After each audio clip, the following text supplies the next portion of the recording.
visto, porque Primera Guerra Mundial sí lo vimos en básico, pero entre guerras no se llegó a ver, no está en el básico.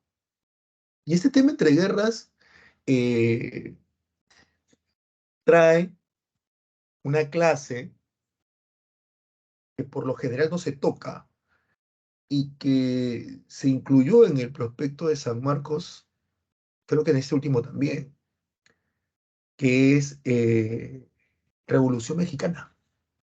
Que ha venido una vez una pregunta de examen de admisión sobre Revolución Mexicana. Hoy día vamos a hablar de Revolución Mexicana y de Revolución Rusa. Hitler y Mussolini, podemos tocarlo hoy, pero también lo haremos la próxima semana cuando hablemos de Hitler y Mussolini y sus causas, cómo son causas de la Segunda Guerra Mundial. Así que hoy día vamos a hablar de la Revolución Mexicana. Una revolución muy interesante, ¿ah? Muy interesante. Y explica muchas cosas. Muchas cosas, como te he dicho en más de una vez, eh, del día de hoy, ¿no? Si la clase, si el tema no te explica el presente, no tiene gran utilidad. Antes de iniciar el tema de hoy, preguntas del tema pasado, consultas del tema pasado, por favor. ¿Todo bien? Si no tienes preguntas, solamente pon un pulgar arriba. Que si yo te hago una pregunta y ustedes se quedan en silencio virtual, yo no sé si están ustedes escribiendo una pregunta grande, gracias Darwin, o, o, o, o no me escuchan, o me ignoran y eso golpea mi autoestima ya de por sí alicaída y con traumas. Gracias, Joel. ¿Todo lo demás, todo bien? ¿Sí?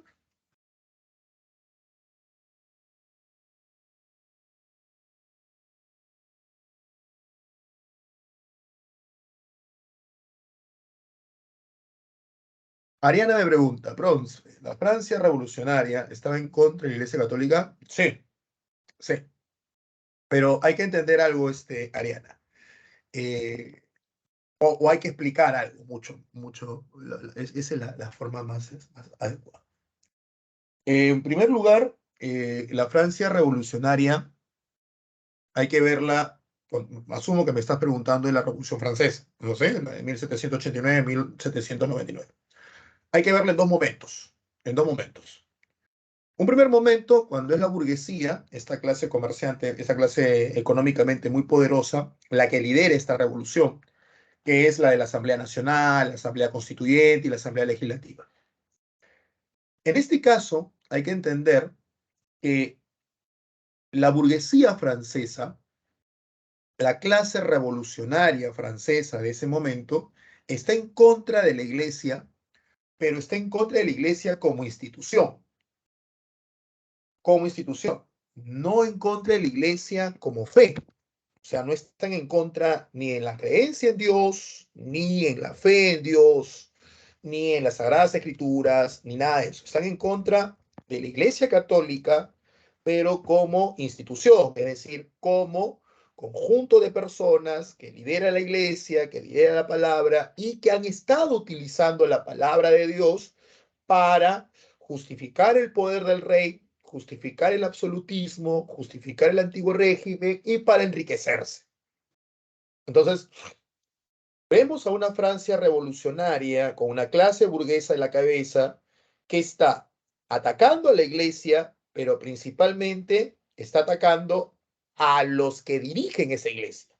Está atacando a los papas, a los sacerdotes que han utilizado la palabra de Dios para favorecer, beneficiar a la nobleza y para favorecerse ellos mismos. ¿Eh? Luego viene la Convención Nacional, que tú recordarás y todos ustedes recordarán que es la etapa republicana.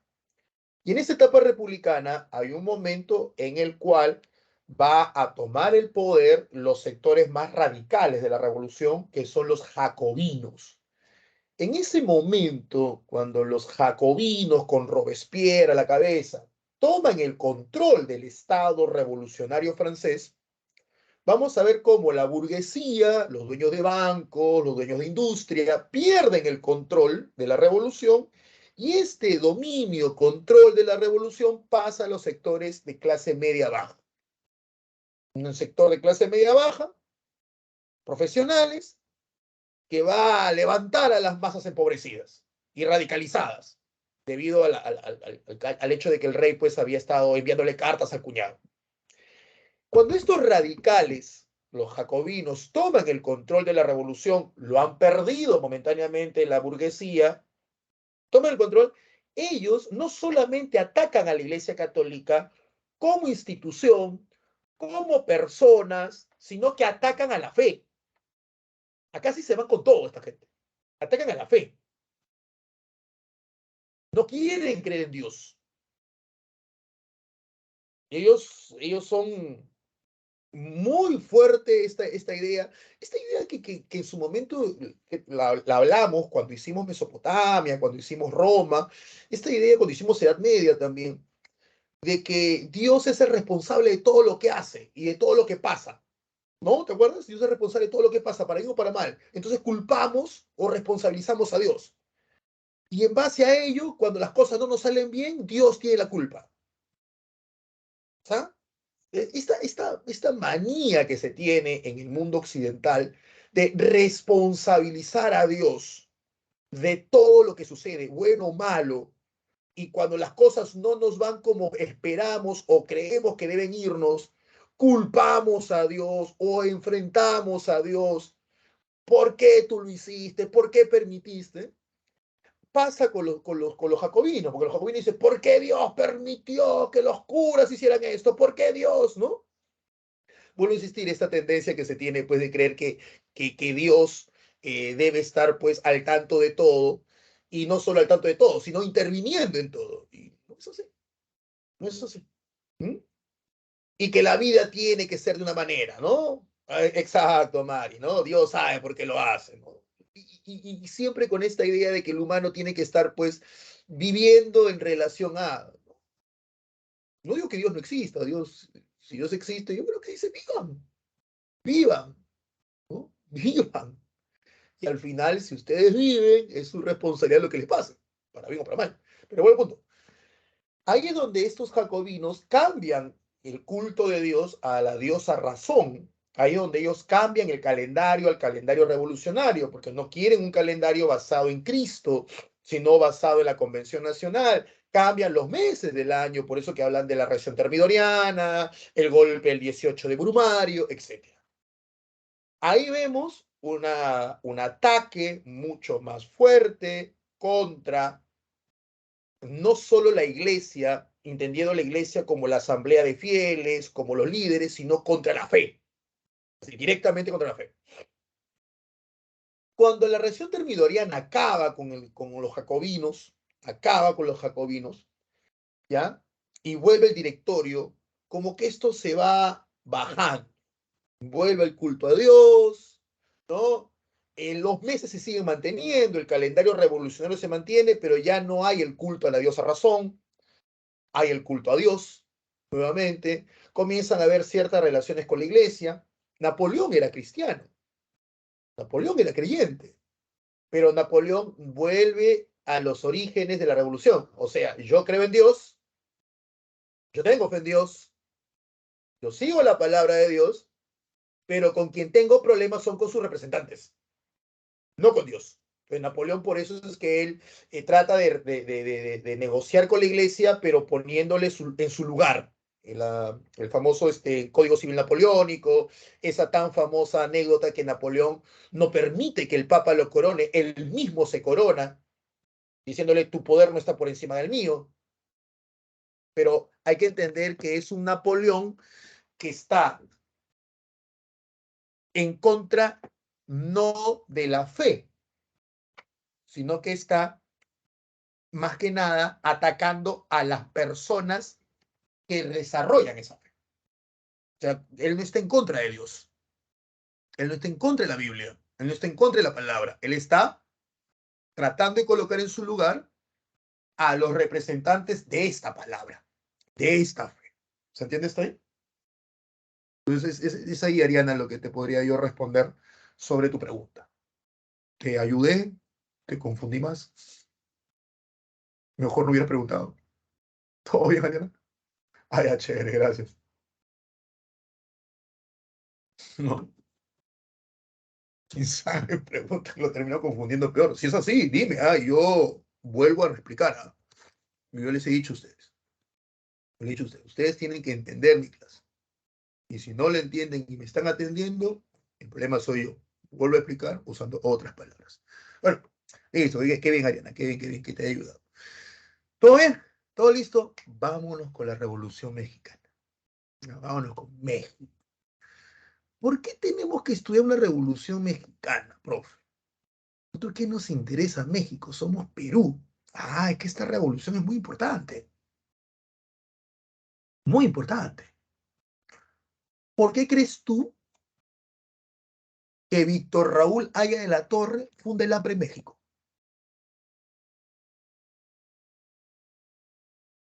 ¿Por qué crees tú? Y obviamente te voy a explicar, te lo voy a explicar, ¿no? ¿Por qué crees tú que en literatura los grandes literatos del boom latinoamericano siempre terminan en México antes de irse a París? Un poquito de historia que veremos más adelante. Spoiler. ¿Por qué crees entonces que Fidel Castro, cuando lo liberan de la cárcel, viaja a México y es en México donde se encuentra con Ernesto Guevara, el famoso Che Guevara?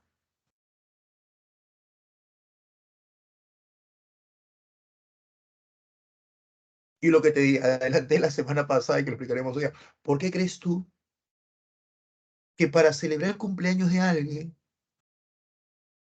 se le canta serenata con mariachis? Todo eso tiene que ver con la Revolución Mexicana. No, la Revolución Mexicana dijo cosas muy interesantes en la cultura, muy interesantes. Hasta un ruso, el famoso, este, ah, se me fue, Trotsky, un miembro de la Revolución Rusa, estuvo ahí luchando, creador del Ejército Rojo, junto con Vladimir Ilich Ulyanov Lenin. Él termina siendo asesinado por orden de Stalin en México. Entonces, ¿pero qué tanto México? ¿No?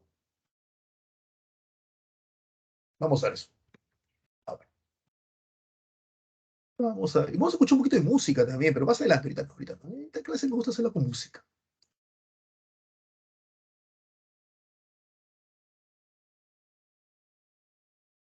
La Revolución Mexicana. Rostro, mira. La Revolución Mexicana, jóvenes, duró 10 años, de 1910 a 1920. Coincidentemente, la Revolución Mexicana se dio en los mismos años que se celebraba el centenario de la independencia de México. O sea, la independencia de México fue entre 1810 y 1820. La Revolución Mexicana duró más o menos lo mismo. ¿Por qué es tan importante esta revolución para el mundo? Porque se le considera la primera revolución de masas de la historia. A ver, vamos por partes. En cristiano, profesor. ¿No que la primera revolución de masa podría haber sido la francesa? O sea, me está diciendo que participó más gente en la revolución mexicana que en la francesa. Sí, no. ¿Por qué? Lo que pasa con la revolución francesa es que la Revolución Francesa, ojo, no le estoy quitando, aquí hay que entender algo, no se le quita importancia a una revolución porque se le ponga otra cosa a otra, no pasa por ahí, no pasa por ahí. Lo que pasa es que la Revolución Francesa, como habrás escuchado esta explicación que di a raíz de la pregunta de una compañera y repaso al fin y al cabo, que siempre es bueno, la Revolución Francesa fue impulsada por la burguesía francesa. Y la burguesía francesa hizo que la revolución, debido a sus propios intereses, ¿no? Que la revolución sea, disculpa, no sé qué, tengo un toque, cuando veo algo desordenado, tío, bueno, vale. Hizo que la revolución francesa fue una revolución más urbana, más una revolución de ciudad, Los protagonistas de la revolución fueron pues la burguesía, los sans-culottes, que eran la gente, este pueblo de París. Fue una revolución más urbana. En cambio, la mexicana fue una revolución más rural, más de campo, más de campo. Y en un México donde en 1910 más del 85-90% de la población estaba en el campo, una revolución que movilizó a las masas mexicanas, ¿no? Uno de los factores que ayudó a que esta revolución pudiera se extendiera por todo México también fue que en 1910, tú recordarás que algo que pasaba en el Perú también pasó en México, y es ese boom de los ferrocarriles. Entonces, debido a la gran cantidad de líneas férreas que tenía México, es que se pudo conectar esta revolución norte y sur, que lo vamos a hacer ahora. Y uno de los elementos, como dice ahí, ¿no? que generó la revolución es que eh, terminó incluyendo dentro de la cultura popular mexicana elementos del campo. Ejemplo de ellos, si hablamos de México, por favor participen, ¿qué tipo de música tradicional, si hablamos de México, recordamos? O sea, ¿qué tipo de género musical me refiero? No título de canción. Si te hablo de México, ¿no? Como decir, no, te hablo de Perú. Gracias, André. Gracias, Mario. Ujú. ¿No? La ranchera. Y chicos, gracias, Joel. ¿Y de dónde deriva la palabra ranchera? ¿Mm? Exacto, Darwin. Bien, Mario. Y obviamente aquí en Larisa, gracias, Andrés. Y obviamente el rancho es, exacto, el rancho no es en la ciudad, ¿no? ¿Dónde es el rancho? El rancho es en el campo. Ahora, si quisiéramos, si quisiéramos elegir un solo elemento que si lo colocáramos, diríamos cerrado, ese es México. Cerrado, ese es México. Un ejemplo. Eh, no necesariamente tiene que ser una construcción, ¿ah? No necesariamente. Yo pongo la silueta de la Torre Eiffel, esa es Francia. Listo, esa es Francia. No hay otra, ¿no? O no sé, me vas entendiendo por dónde voy, ¿no? Claro, entonces si yo pongo una imagen, un objeto, bien, me entendieron, gracias por haberme captado lo que quería, porque me estaba enredando solo, ¿no? Claro, un objeto, y claro, André nos habla de de un cantante de rancheras, es ese sombrero grande, ¿no? Ese sombrerazo, ¿esto? El sombrero de charro, el sombrero de charro. Pero no, o sea, tú puedes poner una botella de tequila y tú dices, ¿qué es eso, no? O sea, tienes que tienes que leer la etiqueta, dice tequila, ¿no? Ahí me dicen, Ariana, dice, pones unos tacos, pero eso también puede ser una comida árabe que también ellos comen con el pan. Pero si pones un sombrero de charro, ¿qué otro país tiene un sombrero así?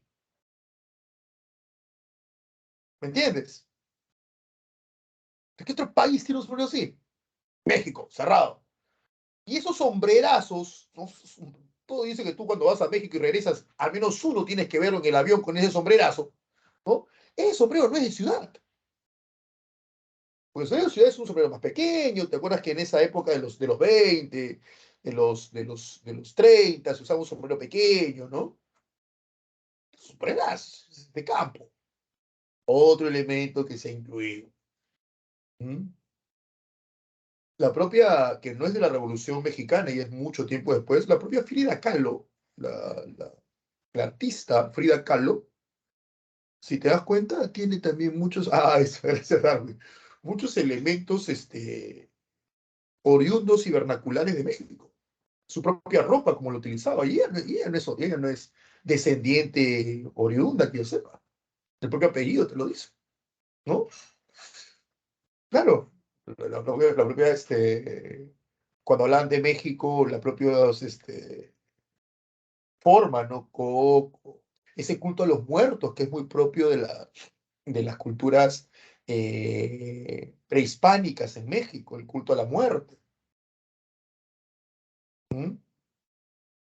Entonces, todos estos elementos se revalorizan y no solamente se revalorizan, sino que se incluyen dentro de un México que, claro, y no he visto esa película, no he visto Coco Sol, dentro de un México que, valgan verdades, ¿ya? Valgan verdades, se parecía mucho a Perú, bastante a Perú, y ahí voy a explicación.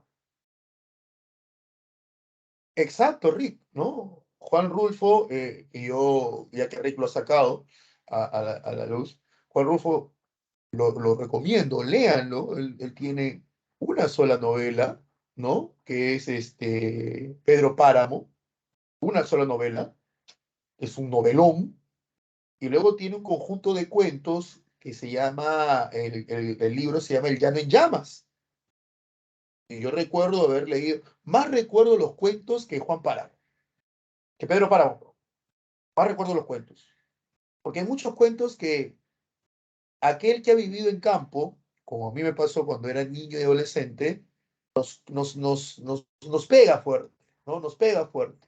Hay libros que tú te sientes muy identificado, ¿no? Con eso.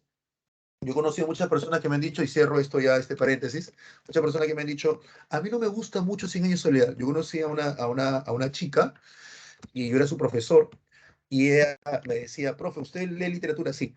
Me dice, un libro que le ha gustado, y en ese momento yo había leído, estoy hablando hace más de 15 años, había leído Cien años de soledad. Le digo, Cien años de soledad es un muy bonito libro. Ya después lo leí más de 3 veces. Y me dice, no me gusta, me dice. Y yo no lo podía entender como un libro tan bonito que a mí sí me gustó.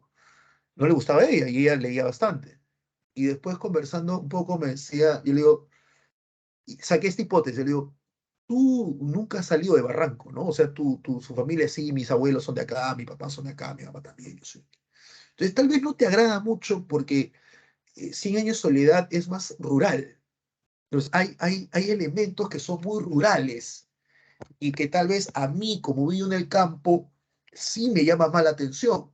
Y al revés, yo he leído y he leído los cuentos de Julio Ramón Ribeiro y no me jala mucho, porque es mucho más urbano. He tratado de leer a Echenique y como que no me jala mucho. No, lo he leído, pero no me jala mucho, porque es más ciudad tal vez, ¿no? Y se mete eso, no sé, estoy soltando una hipótesis, le decía. Pero hay elementos que sí, o sea, yo leía, y con esto cierro, yo leía ¿cómo se llama? Cien años de soledad, que ahora considero que mucho mejor que Cien años de soledad es El otoño del patriarca. Pero hay una frase donde una mujer le decía esto, una de las buen días, le decía esto a su esposo. Aquí nadie me considera, aquí nadie me trata bien, nadie toma en cuenta mi opinión, todos me tratan como el trapito de bajar la olla. Y yo cuando lo leí me maté de risa. ¿Me entiendes? Me maté de risa, pero una persona que vive en la ciudad no lo va a entender. ¿Por qué? Porque lo vivimos en el campo, sabemos que cuando se cocina en leña, se cocina con esos ladrillos ahí, el trapito de bajarlo ahí es un trapito que está tirado por ahí, hecho una porquería que solamente lo utiliza para no quemarte y está todo sucio el trapito, ¿no? Y lo baja. Entonces yo decía, aquí todo el mundo me trata mal, nadie me considera, me tratan como el trapito para bajar la olla. Esos términos, esas frases. Muy bonita, muy bonita. Ya tienes, ya la tienes. Apunta, apunta para aquel que tenga su enamorado o enamorada de campo y ahí ya, tu frase tóxica, ahí está, ya, apúntela, ¿no? El trapito para bajar la olla. Bueno, sigamos. ¿Dónde está mi mouse? ¿Dónde está mi mouse? Sí, todo negro por el humo, sucio, ¿no? Todo sucio. Uy, perdón, se me han ido ustedes. Todo sucio, ¿por qué? Porque es el que, o sea, bajas la olla del fogón y tú lo pones ahí y ese trapo no lo lavas, lo tiras ahí, o sea, ese trapo que está tirado ahí hecho una porquería para volver a hacerlo más adelante. Así que, frase ahí, ¿no? Apunta ahí, claro que está apuntando, ¿no? El trapito para bajar la olla.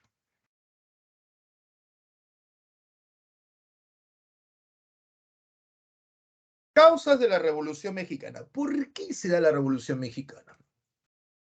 Primero se da por el porfiriato. A ver, vamos quiero para explicarte esto de México, que es un poco más complicado porque México no lo hemos estudiado, ¿ya? Voy a hacer una comparación, ¿no? Me puede ser mucho más fácil explicarte Francia que México, porque Francia lo venimos estudiando desde Edad Media. Pero para explicarte de México, déjame hacerte una comparación. El México de 1910, que es cuando estalla la Revolución Mexicana, en forma de gobierno y de sociedad, era muy semejante, no igual, pero muy semejante al Perú de 1910. Ubiquemos Perú. Para 1910, Perú vivía lo que se conoce en la historia republicana de nuestro país, la República Aristocrática, como lo bautizó Jorge Basadre, el segundo civilismo.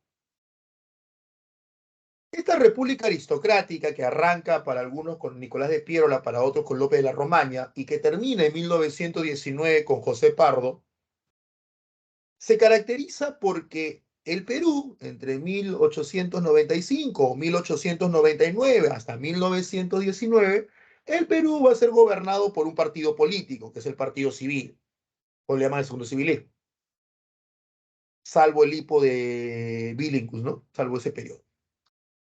Y otra característica, además del único partido que lo gobierna, es que el Perú va a ser dirigido por un grupo de familias con mucho poder económico. Poder económico que proviene principalmente de la banca y de la agroexportación. Gente que geográficamente se ubican o en Lima o en la costa norte. Y era un grupo cerrado, por eso es que Basadre lo llama República Aristocrática. Muchos han cuestionado este título, pero vamos a continuarlo porque no es mi tema, ¿no? Es el tema del profesor de Historia del Perú. La República Aristocrática. Un periodo en el cual un grupo cerrado de familias gobierna el Perú, un grupo con mucho poder económico, que tiene mucho beneficio, y como es un grupo cerrado de familias que gobierna el Perú, hace lo imposible para que los sectores medios y bajos no tengan el suficiente acceso al poder o no tengan la libertad para acceder al poder. Por ello que al final vemos pues a muchas personas como de clase media, baja, que están tratando de ingresar. La fundación de partidos. Otras características de este gobierno de la República Aristocrática en el Perú es que siempre miran a Europa, ¿no? Son medios afrancesados.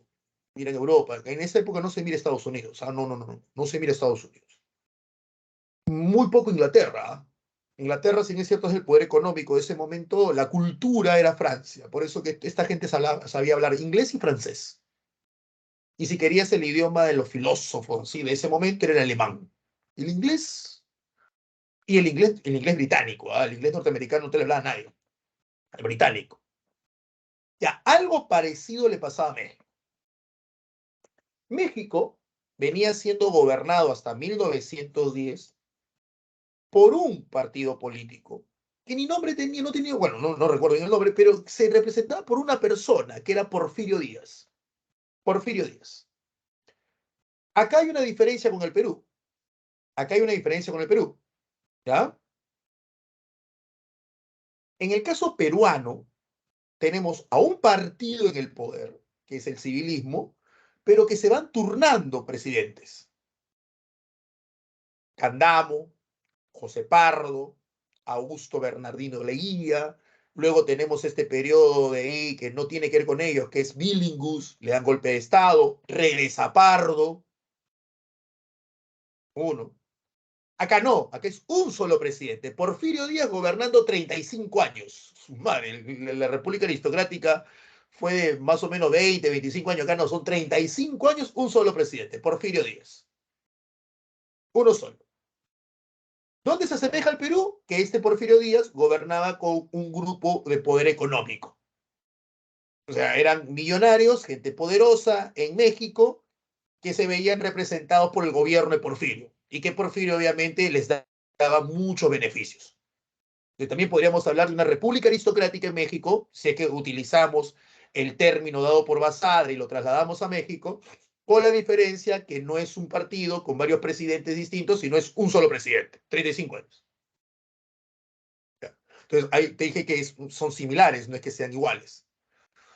Otra diferencia entre México y Perú, ¿ya? Acá es un solo presidente de México, en Perú son varios, pero siguen gobernando para gente rica. Obviamente, sacas, pones límites, le pones trabas a la gente, a los sectores populares. Otra diferencia entre México y Perú es que en el caso peruano, esta república aristocrática, este grupo cerrado de familias poderosas que gobernaba el Perú y que estaban siendo representados por el gobierno civil o el partido civil, vamos a ver una nueva generación de civilistas. Una nueva generación de civilistas. Salvo Candamo, que él sí venía de la época de Manuel Pardo, los que van a representar al civilismo como partido era José Pardo, el hijo de Manuel, que muere en el siglo XIX, y Leguía, porque Billinghus no era civil, no era el partido civil, y Leguía. Es una nueva generación, es una nueva camada de políticos, por así decirlo. En México tenemos el porfiriato, que es un solo presidente, 35 años, 7 reelecciones, agárrate, un ataque rajada de Fujimori, se mandó 7 reelecciones, gobierna para la gente rica, la gente poderosa, un grupo cerrado también de familias, ¿está bien? Pero aquí el presidente, 35 años en el poder, gobierna con su gente durante 35 años. Es decir, pasa a tener a las mismas caras 35 años. No hay un recambio generacional. Son los mismos que entraron al poder 35 años antes, lo que decían manteniendo hasta 1910. Habían generales que no podían ni siquiera subir al caballo de lo viejo que estaban.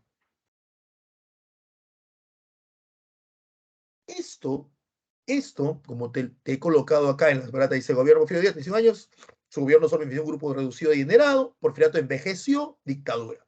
Esto hizo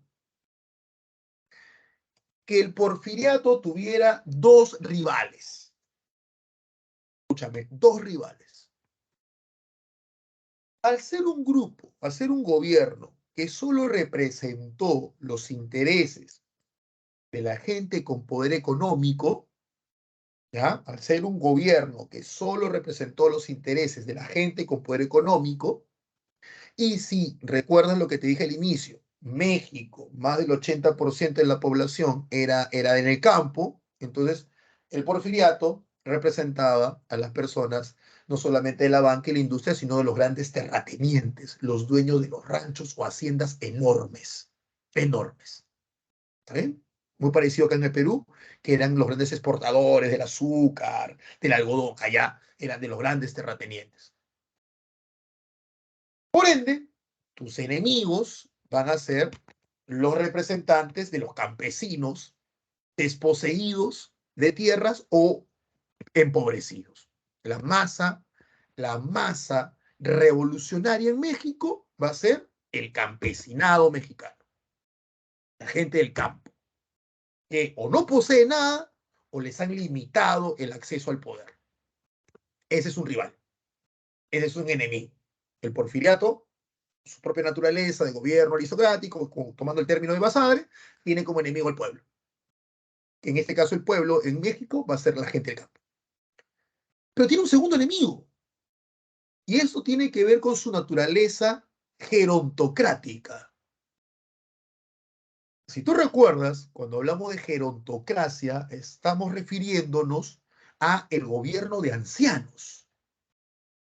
¿Entiendes? El gobierno de ancianos. Entonces, el hecho de que no hayan cambiado de caras, de personalidades, o sea, de personajes, durante 35 años, hizo que el porfiriato también le limitara el acceso al poder a los grupos jóvenes de millonarios.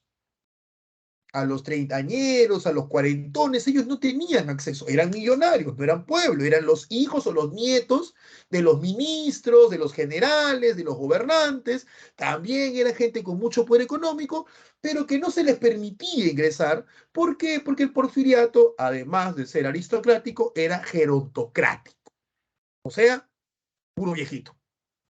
Acá sí cabía la frase de González Prada, no, los viejos a la tumba, los jóvenes a la obra.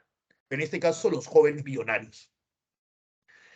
Esto hizo que el porfiriato, insisto en este punto, tuviera dos enemigos, dos grupos de enemigos. Grupo número uno, la masa campesina, empobrecida, explotada y reprimida, totalmente excluida del poder económico y del poder político.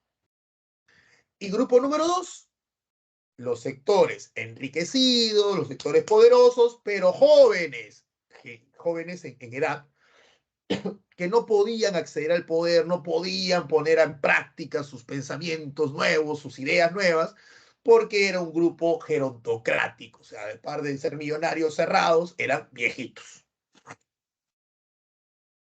Y aunque te parezca mentira, ¿no? El enemigo de mi amigo es mi amigo, el enemigo de mi enemigo es mi amigo. Entonces, los jóvenes millonarios y el pueblo se unieron porque tenían un enemigo en común, el porfiriato. Y es así como se unen perro, gato y perijote, como dicen, ¿no? Para tumbarse al porfiriato. Y esto va a tener consecuencias. ¿Eh? ¿Hasta aquí se entiende? ¿Eh?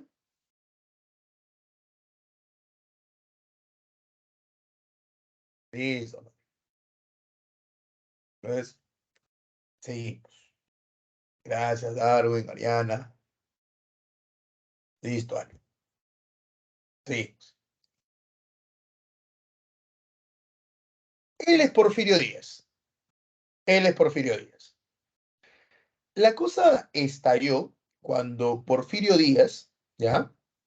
En una entrevista que le hicieron una revista norteamericana, él, como ves aquí, él promete no volver a reelegirse. Él dice, ya no voy, ya no voy. Era su mandato número, o sea, terminé pues ya esta séptima ya no voy, ya me cansé. Cuando Porfirio dice eso, que él ya no va más a presentarse a la presidencia, los sectores, tanto populares como los sectores ricos, jóvenes, vieron su oportunidad y dijeron, bien, ¿no? O sea, ya se va el porfiriato, ya hay aires de cambio. Pero al final, Porfirio dijo, siempre sí me quedo. Y se presenta a la reelección. Cuando ya los sectores ricos pero jóvenes tenían su candidato. Su candidato era este hombre, Francisco I. Madero. Francisco Madero, al saber ¿cómo se llama? Al saber que Porfirio Díaz estaba más indeciso que tu ex, que decía no, sí, no, sí, y al final se presentó, Francisco Madero se molesta, dice, no, pues o sea, no vas a estar tú diciendo una cosa y después vienes por otra. Comienza a liderar una manifestación en contra de Porfirio Díaz y en contra de su eh, séptima reelección. Encima lo hace medio trucho, el tipo se inscribe a destiempo, todo le aceptaron. Era una desgracia de eso. Y encima Porfirio Díaz gana con fraude porque mete preso a Francisco Madero. Lo mete preso a Francisco Madero, que Francisco Madero, pues, se convierte en la cabeza, en el líder de la manifestación en contra de la séptima reelección de Porfirio Díaz. Madero, insisto, era una persona con poder económico. La diferencia era que era más joven, representaba a este sector, a esta nueva generación de personas millonarias en México. Y cuando Porfirio Díaz se presenta a su séptima reelección y mete preso a Madero, y comienzan las manifestaciones, el pueblo se une, los representantes del pueblo se unen a estas manifestaciones a favor de Madero, porque estaban en contra de Porfirio Díaz. O sea, la cosa es ir en contra de Porfirio Díaz. Habla, ¿quién está en contra? Tú. Ah, ya, yo te apoyo. Vamos en contra de Porfirio Díaz. Ante la presión popular, Porfirio Díaz tiene que huir de México. Huye de México y el que se vuelve presidente es Madero. porque Madero había quedado, también había sido votado. Entonces Madero se vuelve presidente de México. Y aquí comienza el problema. ¿Por qué? Porque cuando Madero se vuelve presidente, el apoyo de Madero para ser presidente lo había recibido de los sectores populares campesinos, que apoyaron a Madero y no a Porfirio Díaz. Porfirio Díaz, no te olvides, gana por fraude. Cuando al final Porfirio Díaz se da cuenta que la situación no va más y se va de México y el que se queda como presidente es Madero, los sectores populares que representan a los campesinos le exigen a Madero cambios. Pero no olvidemos de dónde viene Madero. Madero representa a los sectores enriquecidos de México, representa a los sectores millonarios, representa a los terratenientes mexicanos. Solo que él es una nueva generación. Por lo tanto, no le pidas un cambio tan radical a Madero. No lo va a hacer. No lo va a hacer. ¿Y esto qué genera? Genera que los aliados de ayer, el pueblo y Madero, en contra de Porfirio, al ya no estar Porfirio, ahora le están exigiendo a Madero que haga los cambios que el pueblo quiere. Madero no lo va a hacer. Entonces los aliados de ayer ahora son los rivales de hoy. Al no existir el elemento que te une, tus rivalidades y diferencias naturales vuelven a aflorar. Y los que ayer apoyaron a Madero, ahora lo están criticando y lo están atacando. Porque Madero, cuando hace su plan San Luis de Potosí, que tú lo ves aquí, ese plan San Luis de Potosí, lo que quería el pueblo era una reforma agraria. ¿Qué es una reforma agraria? Reforma, cambio en la forma de propiedad de la tierra. Habían terratenientes que tenían cantidades enormes de hectáreas de tierra, obviamente, disculpa lo redundante, y que no le dejaban nada al campesino. Es más, se lo quitaban. Se apropiaban de las tierras del campesino. Lo que quería líderes como Emiliano Zapata, y te voy a hablar de él, es que haya una reforma agraria y que se le permita una repartición más justa al campesinado. Pero esta repartición justa al campesinado, como lo pedía Zapata, perjudicaría los intereses económicos de los terratenientes. Terratenientes que eran la base social en la cual se amparaba Madero.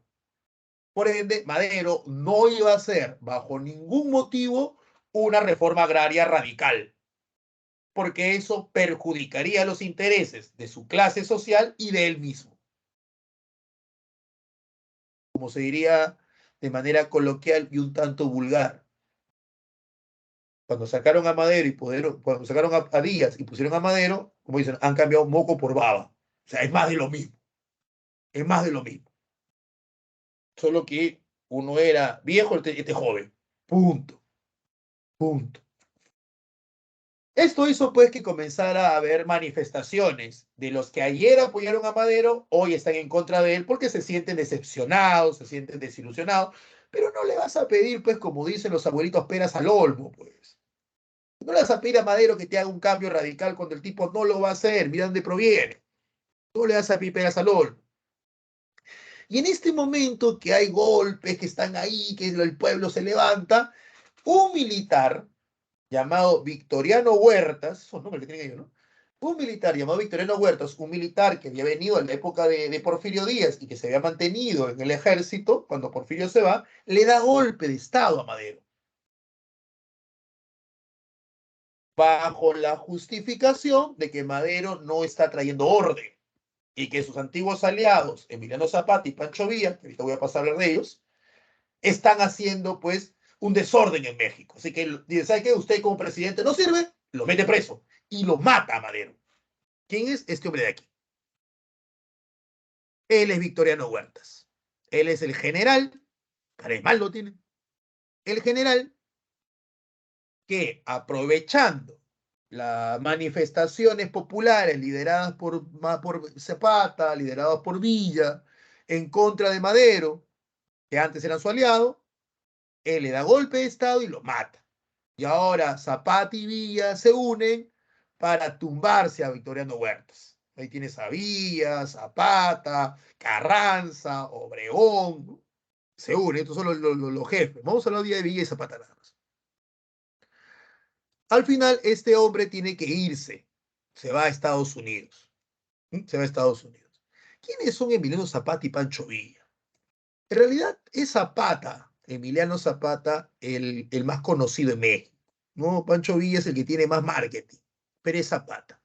Emiliano Zapata era un líder campesino, era una especie de capataz en los ranchos del sur de México. Él viene del sur, de la zona de Morelos, una de las zonas más pobres, como dice ahí. Y Zapata lidera el levantamiento. Él lo llama la corriente libertadora del sur, tipo la de San Martín, así lo llaman en México. ¿Mm? Este Zapata busca una reforma agraria muy radical, debido a que la masa que lo apoya, o sea, los campesinos que apoyan a Zapata, son de la zona más pobre de México, son los más explotados de México. Por ende, su base popular, su fuerza de Zapata, son personas que reclaman mucho en lo que a reforma agraria se refiere, una distribución, no tienen nada. Emiliano Zapata, ¿ya? Emiliano Zapata nunca pudo unirse bien con este hombre, que es Doroteo Arango, es su nombre, José Doroteo Arango, más conocido como Pancho Villa. Porque Pancho Villa, él va a ser líder de levantamiento en el norte. Y el problema en el norte, si lo comparamos con el sur, es que los campesinos del norte sí tienen tierras, sí poseen tierras. No es que sean millonarios, pero poseen tierras. Es el equivalente a comparar a los campesinos de la costa peruana con los campesinos de la sierra peruana. Entonces, las situaciones no van a ser iguales. Acá pasa lo mismo. Los campesinos del norte de México sí tienen ciertas propiedades, sus pequeños ranchitos. En cambio, los del sur de México, eso no tienen nada. ¿Qué genera esto? Que Zapata, que representa al sur, exija a través de su plan Ayala, exige una reforma agraria radical. Reforma agraria radical que, como lo planteaba Zapata, perjudicaba a los campesinos del norte. Por eso que los campesinos del norte no les agradaba mucho Zapata, que Zapata representa al sur. Pancho Villa no presenta un plan. Pancho Villa es más como un bandolero, es un oportunista, ¿no? Y Pancho Villa sabe que su gente no quiere una reforma agraria muy radical, por eso que Pancho Villa no apoyaba esta reforma agraria planteada por Zapata que sea muy radical, lo cual hizo que la gente del sur no viera con mucho agrado a Pancho Villa. Entonces en el norte lo querían a Villa, no a Zapata, y en el sur lo querían a Zapata, no a Villa. Por ende, nunca hubo una unión entre estos dos grandes líderes. Los dos mueren asesinados. Los dos mueren asesinados.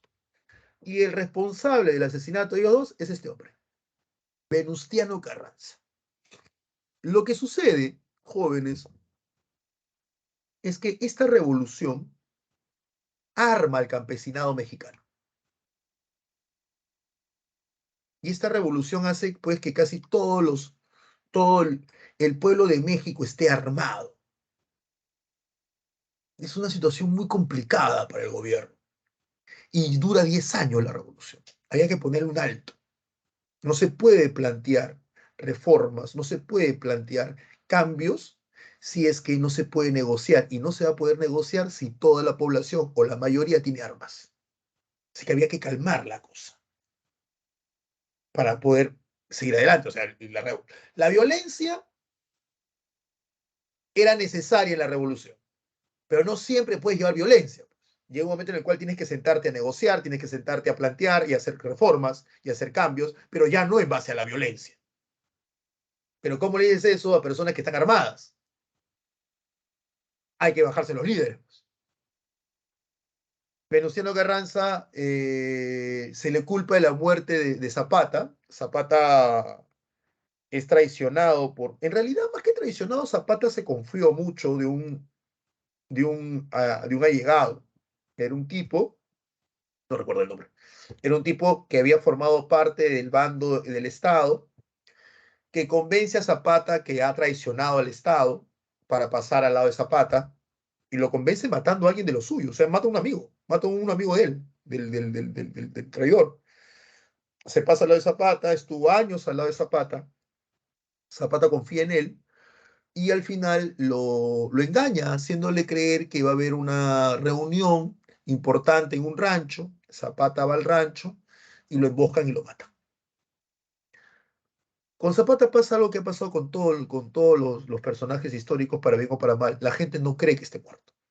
Hay un documental que está en internet, no sé si seguirá en YouTube, donde se le hace, ya este documental tiene varios años, donde se le hace preguntas a personas que han vivido la revolución. Porque esta revolución, como fue casi todo México, había niños que habían estado presentes en la revolución. Y en las preguntas que le hacen a ellos, le dicen, oye, qué fue de Zapata? A estos viejitos o viejitas. Y la mayoría te dice, está en las montañas. Se había pasado, imagínate, estamos hablando que el documental es del año 2000 más o menos, ya pasó más de 90 años.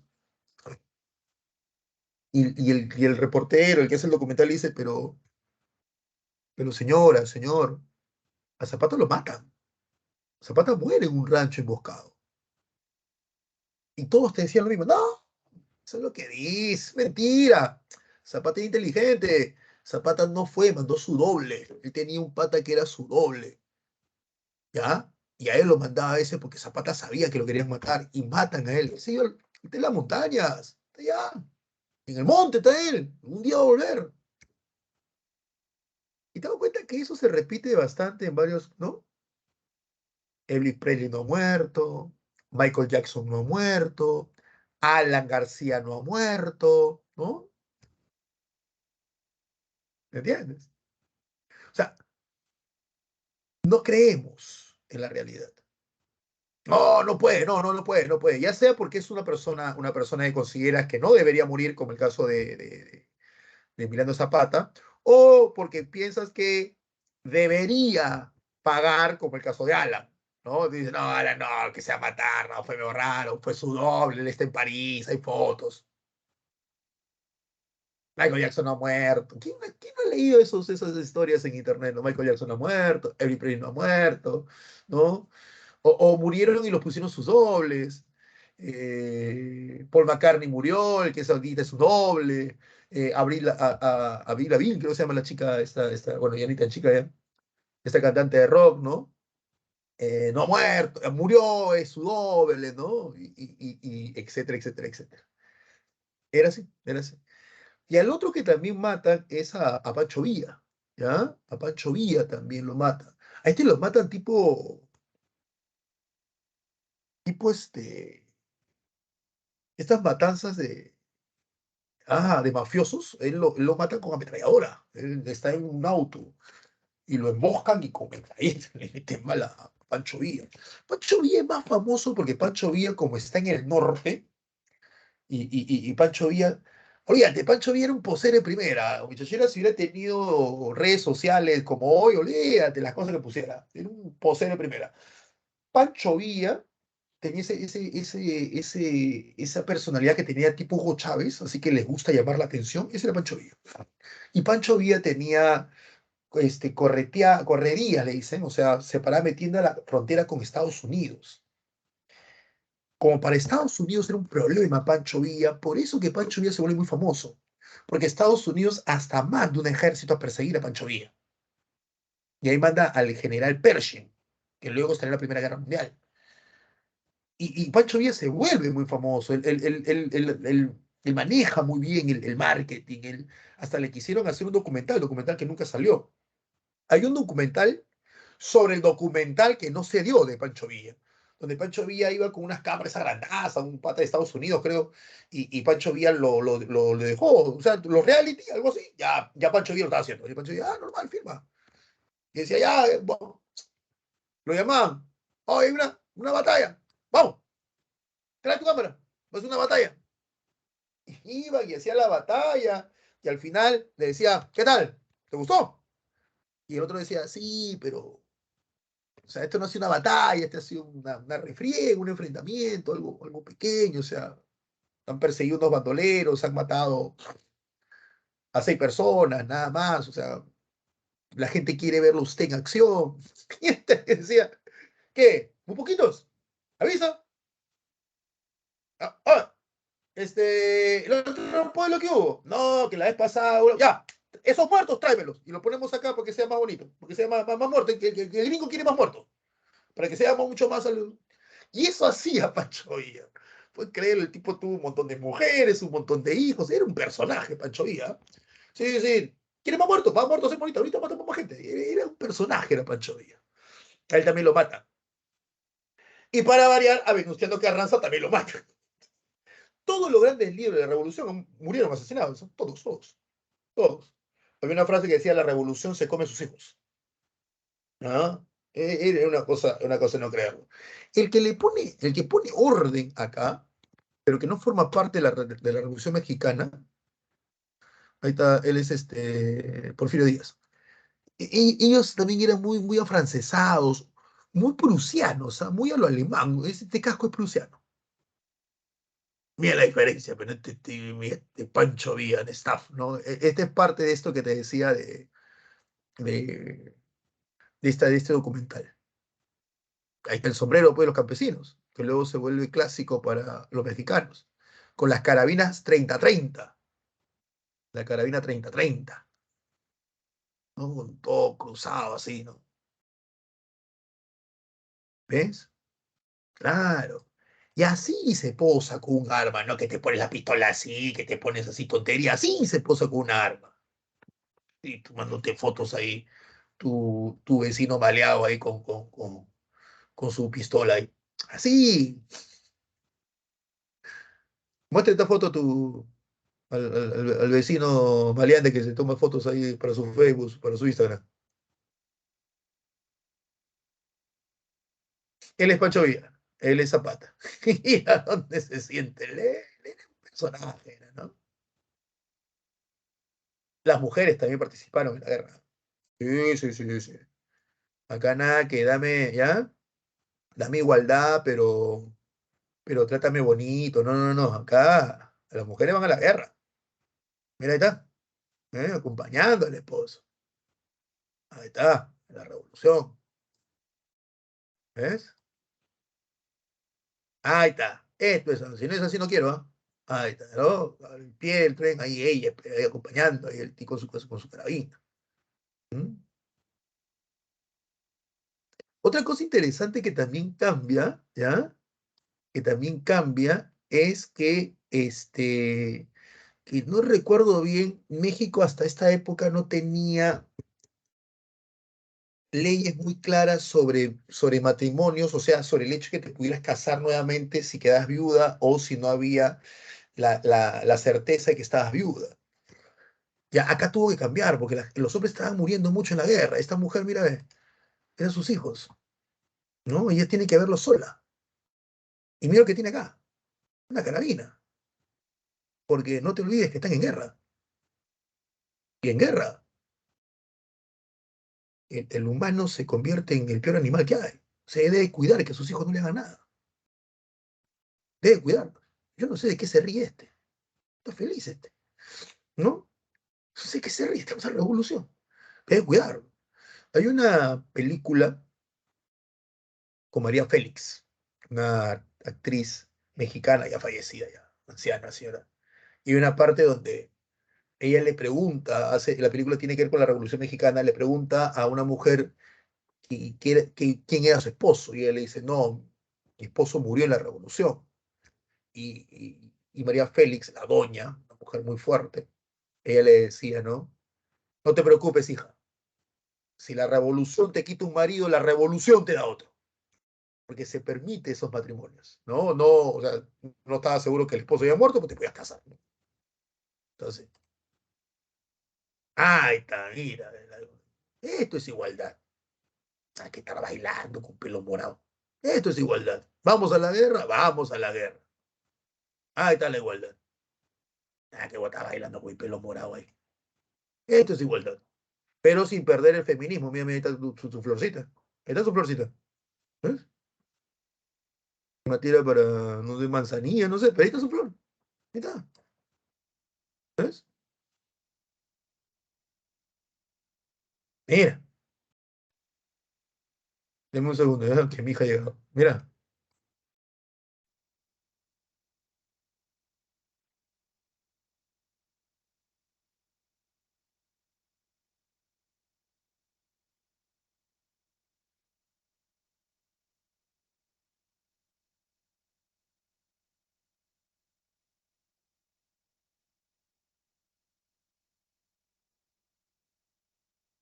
Es que cumple, llegó mi hija.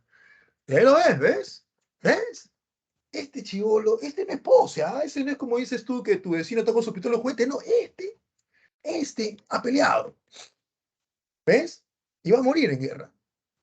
En ese documental que te digo, hay una entrevista que le hacen a un anciano, 80 y tantos años, parado, implantado el tío, ¿ah? Implantado. Y, y le preguntan el documental, ¿no? Le dicen, ¿y usted, maestro? En la revolución, sí, le dice, tú la revolución. Dice, ¿no? Maestro, el reportero, chivolo, ¿no? Le dice, maestro, ¿y usted? Obvio, ¿no?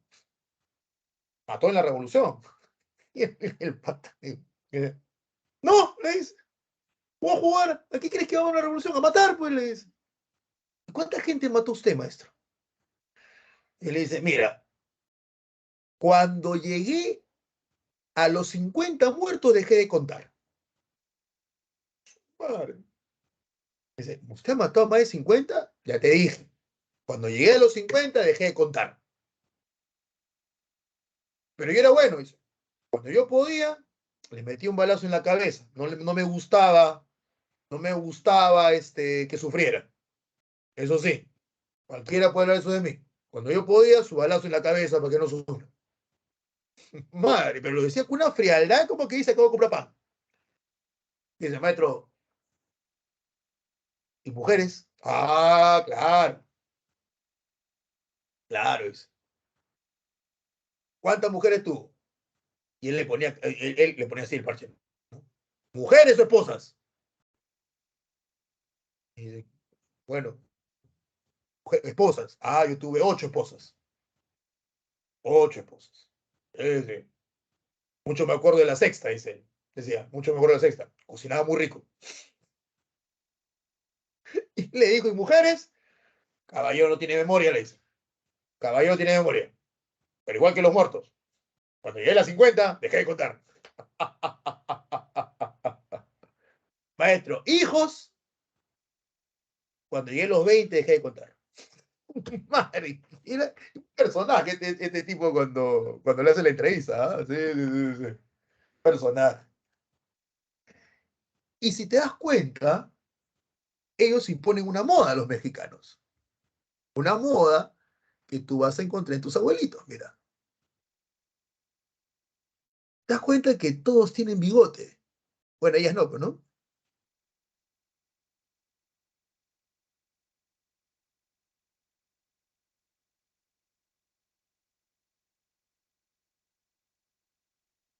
Ahora, mira esto.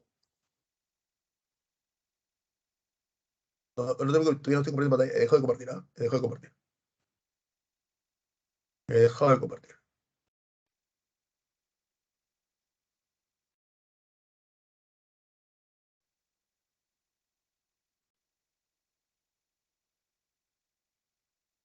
Cuando tú, cuando tú te sale una canción nueva de tu grupo, el que sea, ¿no? BTS, un ejemplo.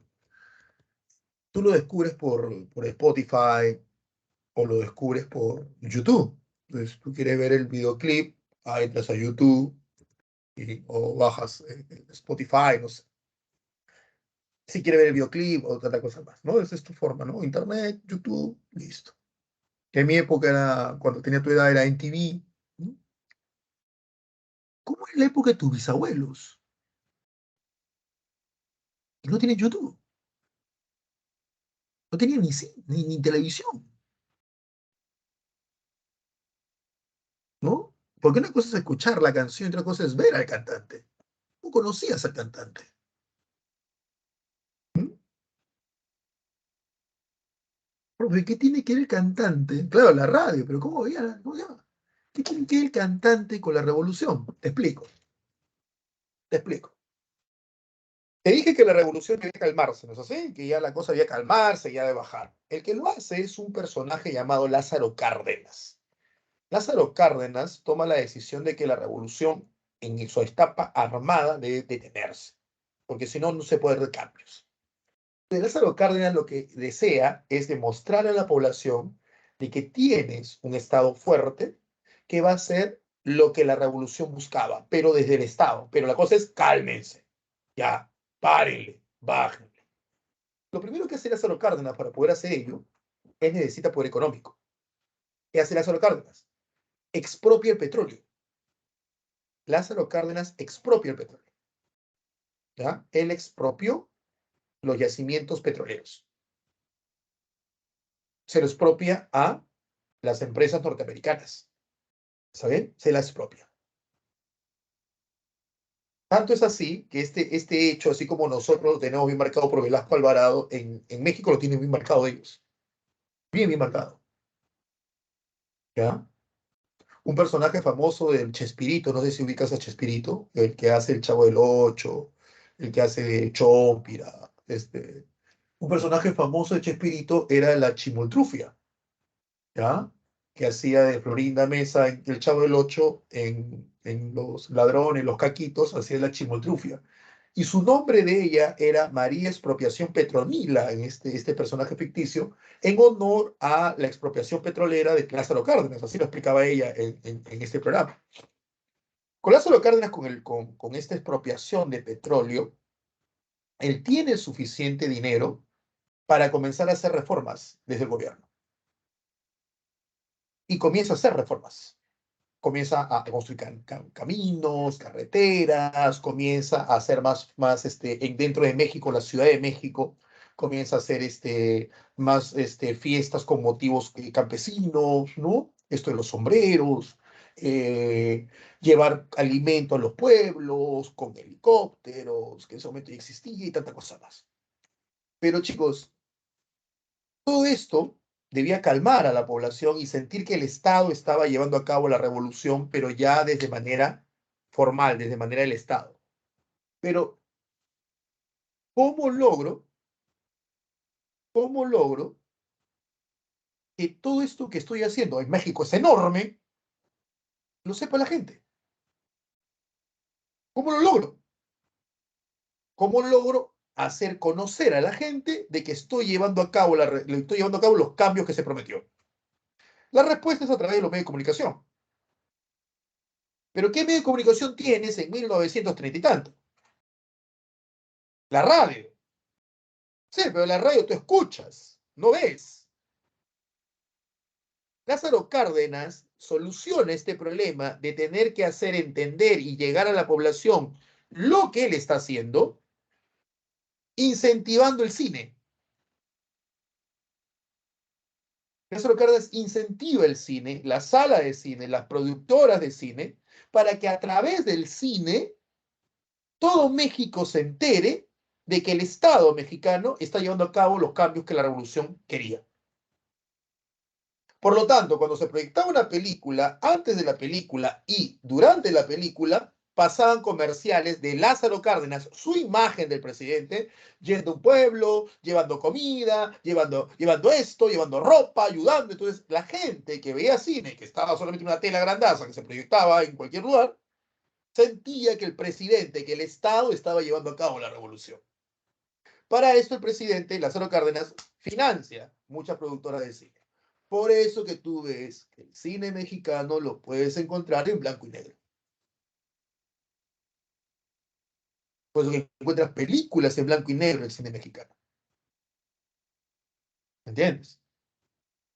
Y como debías demostrarle a la población de que si se estaba tomando en cuenta su cultura vernacular, su cultura popular, es que estas películas en blanco y negro no tocan mucho el tema de ciudad, tocan más tema de campo. ¿Entiendes? Tocan más tema de campo. Y es por eso que aparecen estos personajes, ¿no?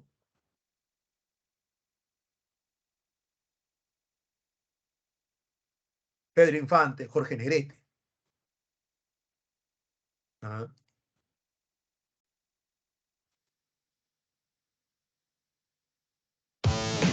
Al final, Este no.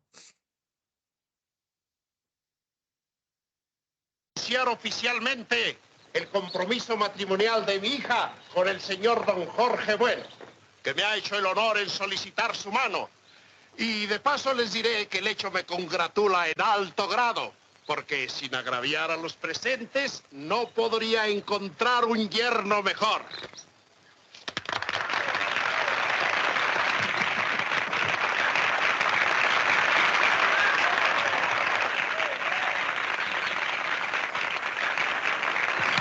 ¿Cuándo, mi amigo? Échale una flor a la feliz pareja. Si ya se la tenía preparada. ¿Listo, muchachos? ¿Usted dice cuándo?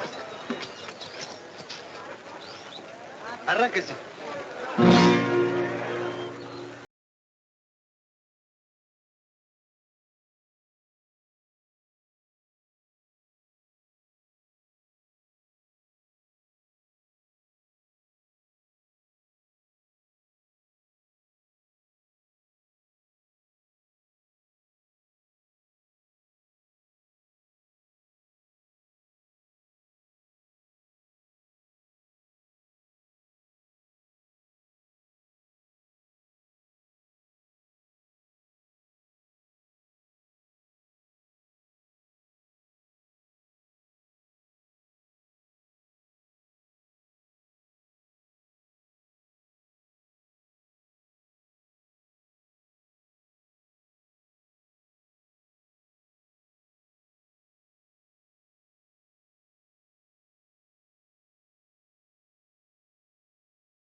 En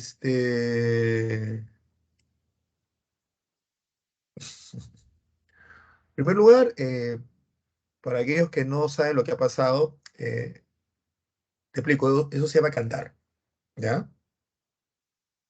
Por si no lo sabes, ¿no? Sí, y no hay autotune ni nada por el estilo, eso se llama cantar. Eso es lo primero. Lo segundo, tu pelea de gallo ya existía hace más de 100 años. Porque esto es lo que se llama las coplas, que es alguien que va inventando una canción sobre un tema específico, en este caso sobre un matrimonio, ¿no? Y se van mandando las indirectas, pero lo hacen cantando, no hablando. 3, es campo. 4, ¿no? 4, no sé quién es Trueno. 4, este bigotito. Alguien debe tener el cuadro de un abuelo o bisabuelo con este bigotito. ¿Mm? Porque ellos sientan la moda, ¿ya? Ellos sienten esa moda, así como hoy día se está la moda, pues, del K-pop o otras cosas más, ellos sienten esa moda. Cuando tu bisabuela quería, escuchaba en la radio, que también lo promocionan los mexicanos, y su música para poder llevarlo luego a los cines, lo promociona nuestros abuelos o bisabuelos, escuchaban estas canciones en la radio y querían ver al cantante. Querían ver, las abuelas querían ver a Jorge Negrete, querían ver a Pedro Infante. ¿Y dónde veías esto? En la época no había videoclip, no había YouTube, era el cine. Por eso que todas estas canciones, todas estas películas tienen canciones en medio, porque después se vendían el disco. Y todo esto era financiado o apoyado por el Estado para que en plena función pasaran los comerciales que te mencionaba. Entonces, la abuela o la bisabuela veía a Pedro Infante, a Jorge Negrete, la del macho fuerte, el del bigote, ¿no? Y obviamente, pues los abuelos querían ser, eh, ¿cómo se llama? Ser atractivos para las abuelas cuando eran jóvenes y se dejaban el bigotito, el pantalón bien puesto, bien macho, bien así, bien el macho mexicano, ¿no? Y obviamente, pues si esto eran las canciones de la época, que se volvían populares, famosas, ¿qué es lo que piden las abuelas hoy día cuando están de cumpleaños, sus 80, 85 años? Una rancherita, un mariachi, ¿entiendes? Eso siempre ha pasado. ¿Mm? Cantinflas, el borracho pícaro, esa bailadita. Hoy día los jóvenes, no digo ustedes, sino digo jóvenes en general, se cortan el cabello, se dejan, se depilan. ¿Y por qué? Porque esa es la forma como estéticamente a las chicas, a la mayoría de las chicas, les gusta por esta onda del K-pop, del J-pop, etcétera, ¿no? Y es por eso que tienes esa foto. Entonces, cuando tú veas a tu abuelo, tu nieto y tu nieto digan, abuelo, ¿por qué te cortabas así? Tú muéstrale el video. Mira, es que estos eran los patrones de belleza y los patrones de macho en mi época, ¿no? Y sale pues lo de BTS. Los de tu abuelo eran estos, ¿no? Así va la cosa. Así que así como tu abuelita o tu bisabuelita hoy pide un mariachi, tú cuando seas viejita vas a pedir un perreíto.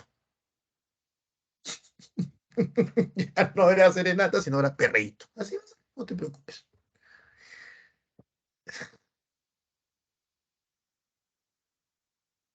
¿Ah? ¿Qué quiere mi abuelita para tu cumpleaños? Un perreíto. ¿Cómo ha cambiado las épocas? Y una introducción que lo veremos, ¿no? Lo veremos ya la próxima semana. Acá me tomó más tiempo porque este tema no viene, viene en examen de admisión, pero no viene en colegio. O sea, este tema es totalmente nuevo.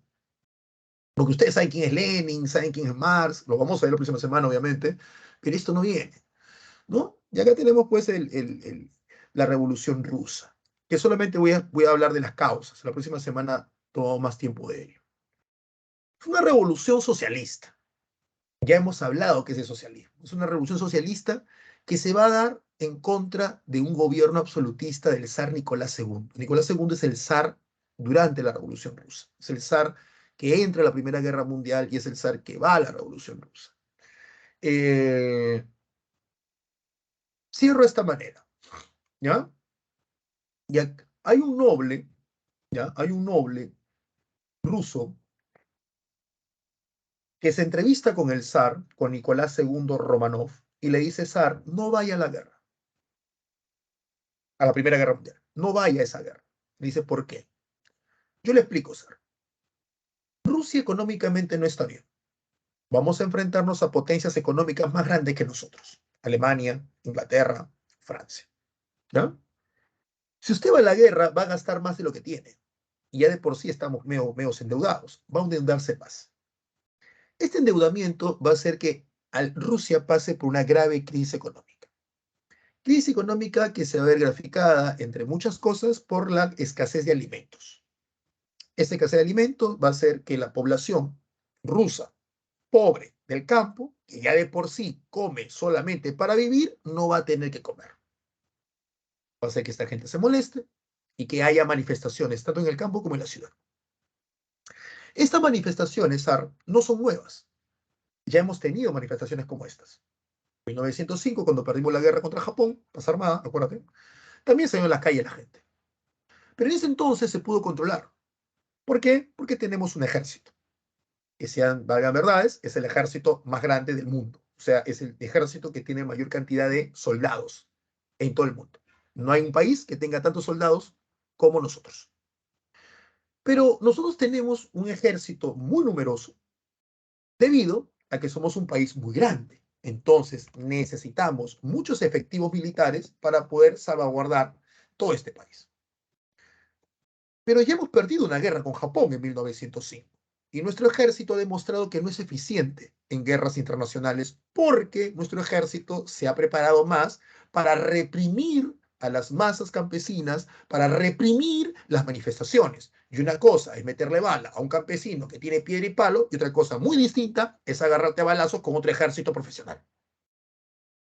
Lo que va a pasar, mi señor, es que usted va a entrar a la guerra, va a quebrar el país con esta guerra, la gente va a salir en masa a manifestarse en contra de la escasez de alimento, en contra de la crisis, pero usted no va a tener un ejército que reprime esas masas, porque a ese ejército usted lo va a mandar a la guerra. Y este ejército que va a estar en Alemania peleando con los alemanes, va a estar cayendo como moscas. Porque si no pudimos con Japón, mi señor, Japón, y no hemos reformado el ejército, ¿qué le hace creer que vamos a poder con Alemania? Señor, van a morir en cantidades impresionantes. Así que usted va a tener un ejército que está muriendo innecesariamente en el frente occidental, un país quebrado debido a esta guerra, masas de población que sale y usted no va a tener cómo reprimirlos. Va a llegar un momento tan crítico que usted va a tener que sacar tropas del frente y mandarlos a Rusia nuevamente para que reprima al pueblo. Pero no se olvide, estas tropas no han estado preparadas para pelear contra los alemanes. Y estas tropas van a regresar con hambre, porque no va a haber comida para ellos también, porque la crisis también le afectará a ellos. Van a regresar muy molestos por la manera como han visto morir a sus compañeros innecesariamente, porque están pésimamente armados, pésimamente con balas, no tienen balas, ¿ya? Van a regresar y ¿sabe lo que va a pasar, señor? Que este ejército no va a reprimir a las masas, se va a sentir identificado con las masas que reclaman y se le va a unir. Y usted le va a dar armas a la masa que reclama. Esta masa que reclama es una masa que reclama comida, que reclama justicia. ¿Y sabe lo que va a pasar? Tienes a esta masa, tienes al ejército. Y el que va a liderar esto van a ser los grupos socialistas o anarquistas, que van a aprovechar la situación y el caos para liderar a esta masa, prometiéndoles cualquier cosa. Señor, su trono está en juego. Se lo pido por favor. Rompa la alianza con los ingleses y con los franceses. No vaya a esa guerra. Quédese. El zar Nicolás II Romanov no le hizo caso al pedido de este hombre y fue a la guerra.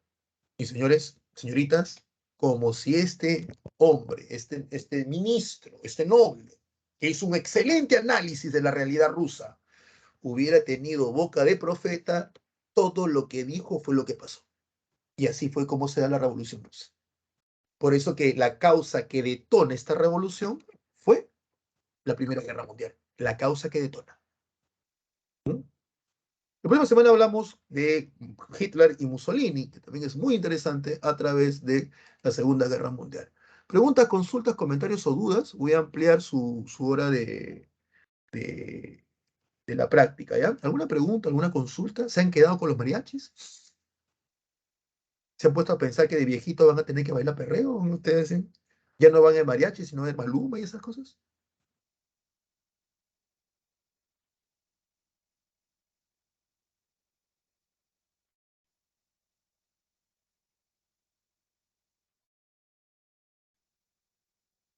¿Cómo le vas a explicar a tu hijo?